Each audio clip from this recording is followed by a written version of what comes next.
National Electrical Code Article 300.5 D4 states that conduit shall be installed underground not less than 24 inches deep. Article 300.5 G specifies that conduit installed under concrete slabs or patios shall be encased in concrete not less than 2 inches thick. Several additional considerations apply to underground conduit installation. Leach rock is acceptable as backfill for underground conduits, provided it does not contain sharp or abrasive materials that could damage the conduit.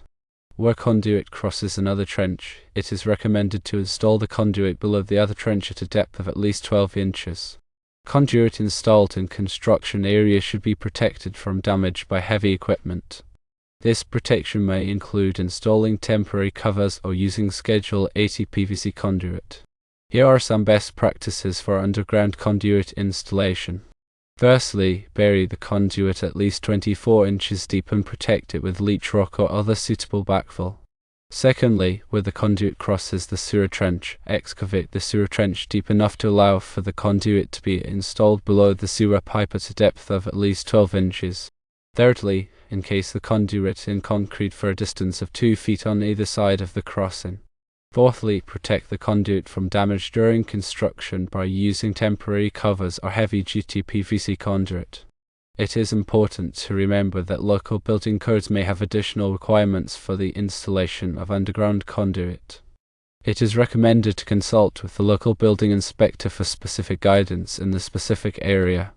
The 24-inch depth requirement in NEC Article 300.5 D4 is a minimum. Deeper burial may be necessary depending on the specific application and local conditions. The type of conduit used will influence its ability to withstand physical damage.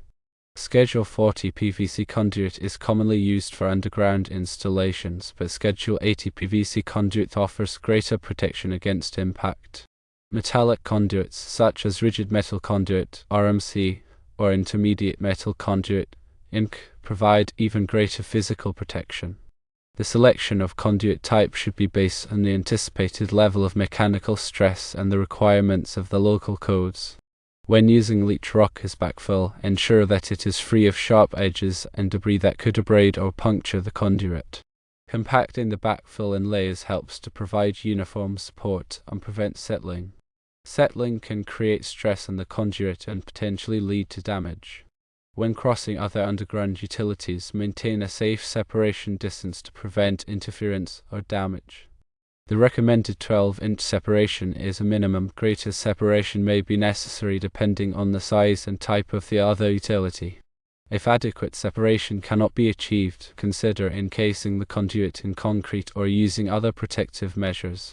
Temporary covers used to protect the conduit during construction should be strong enough to withstand the weight of heavy equipment and prevent accidental damage.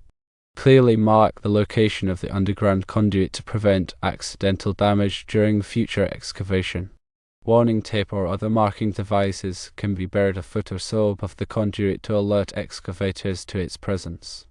Accurate records of the location of underground conduits are essential for future maintenance and repair. Maintain detailed as-built drawings showing the location, depth, and type of conduit installed. Consider using GPS coordinates to accurately map the location of underground utilities. When encasing conduit in concrete, ensure that the concrete is properly mixed and placed to provide uniform support. Vibrate the concrete to remove air pockets and ensure proper consolidation. Allow the concrete to cure properly before backfilling. In areas subject to frost heave, take measures to prevent damage to underground conduits. Frost heave occurs when moisture in the soil freezes and expands, potentially lifting or displacing buried structures.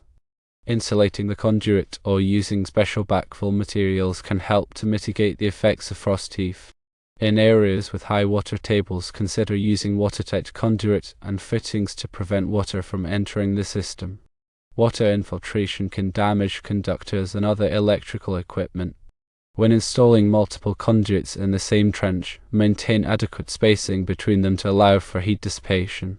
Overheating can reduce the lifespan of conductors and other electrical components. The specific spacing requirements will depend on the size and type of conduit used. When connecting underground conduit to above-ground equipment, use appropriate transition fittings to prevent water from entering the enclosure. Seal the fittings to prevent moisture from migrating into the conduit system.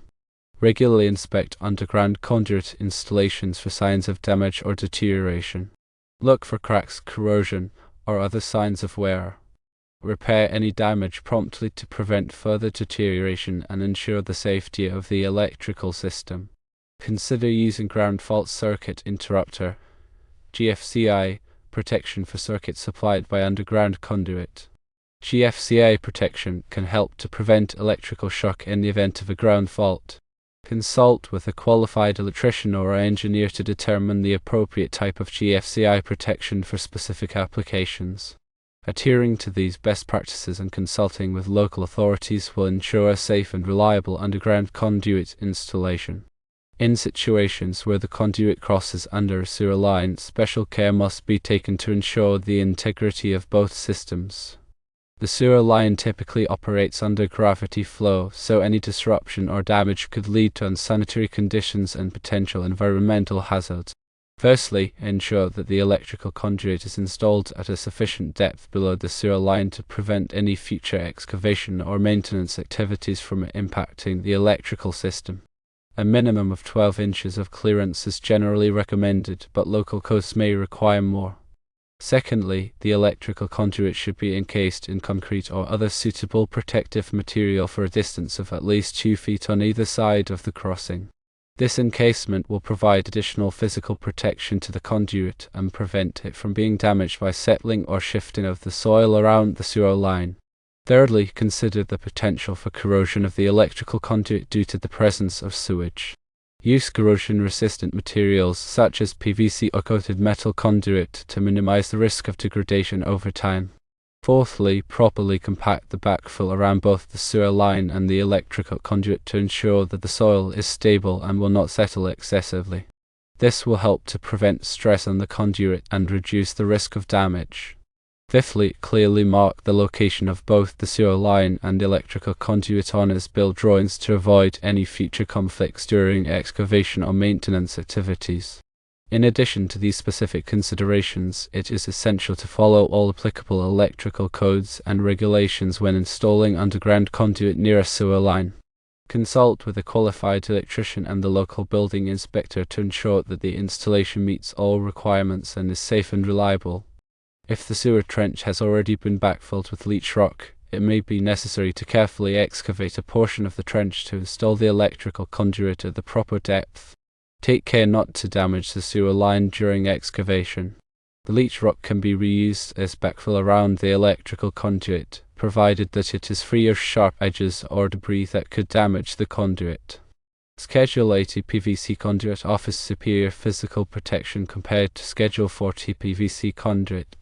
It is thicker and more resistant to impact, making it a good choice for installations where the conduit may be subject to mechanical stress. Rigid metal conduit (RMC) provides the highest level of physical protection for underground electrical conduit.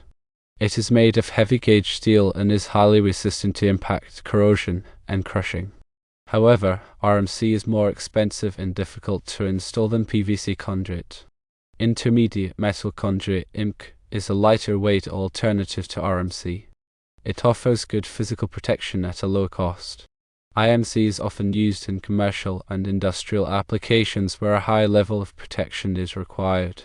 Electrical metallic tubing (EMT) is a thin-wall metal conduit that is typically used for above-ground installations. EMT is not suitable for underground use because it is not resistant to corrosion. Flexible metal conduit (FMC) is a flexible conduit that is used to connect electrical equipment to a power source. FMC is not suitable for direct burial because it is not watertight and does not provide adequate physical protection. Liquid-type flexible metal conduit LFMC is a flexible metal conduit that is covered with a liquid-tight jacket.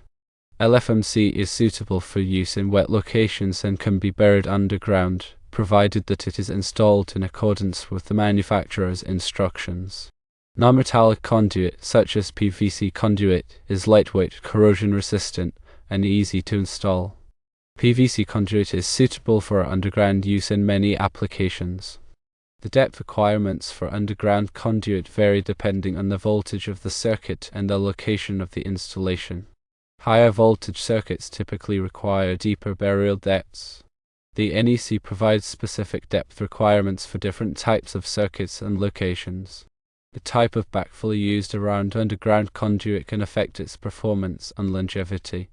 The backfill should be free of sharp edges, rocks, and other debris that could damage the conduit.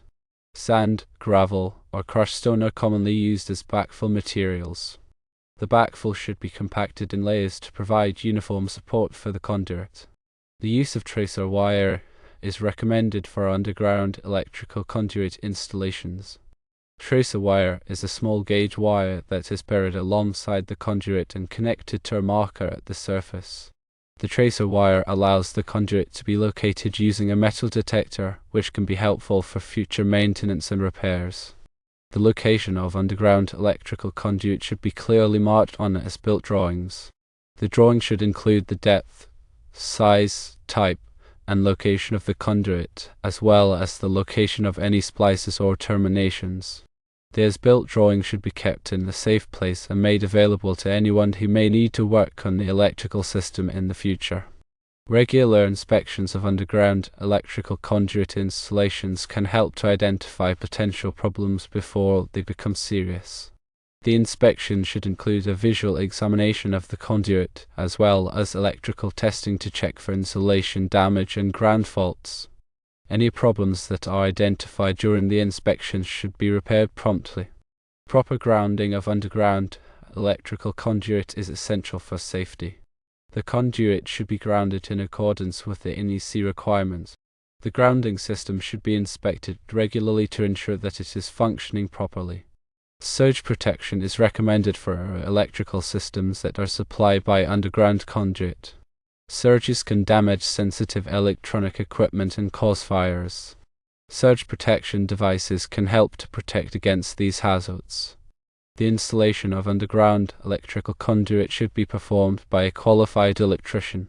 A qualified electrician has the knowledge and experience necessary to install the conduit safely and in accordance with all applicable codes and regulations.